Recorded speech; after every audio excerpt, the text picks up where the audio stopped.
તો ફાઇનલી મિત્રો આપણે આફ્રિકાના જંગલમાંથી નીકળી ગયા છે ને હવે આપણે જઈએ છીએ ઝરિયા મહાદેવના મંદિરે દર્શન કરવા માટે. તો આ ઝરિયા મહાદેવ છે તમે જોઈ શકો છો, કેમ કે આજે રવિવાર હતો ને એટલે આ બધું ટ્રાફિક થોડું ઘણું હશે ને પછી આપણે થાકી ગયા હતા ફૂલ. પહેલાં કીધું અહીંયા થોડો ઘણો અમારે પોરો ખાઈ લેવી. આ જુઓ અમારે આ સ્ટાફની હાલત તમે ખાલી જુઓ, બધા ગરમીના કાળા પડી ગયા છે, ધોળા હતા એ બધા કાળા પડી ગયા. તો હવે આપણે આવી ગયા હતા અહીંયા દર્શન કરવા માટે. તમે જોઈ શકો છો આ રીતે આ ટાઈપનું ટ્રાફિક છે અને આ ઝરિયા મહાદેવનું મંદિર છે.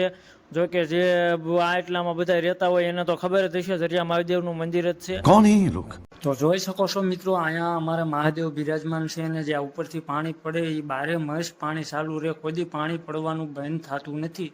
અને બીજી પણ એક વાત કરી દઉં કે ઝરિયા મહાદેવ તો ઘણા બધા અહીંયા આવી ગયા છે, પણ એમને એક રહસ્યની વાત નહીં ખબર હોય કે 5 પાંડવો પણ અહીંયા ઘણીવાર મહાદેવના દર્શન કરવા માટે આવી ગયેલા છે અહીંયા.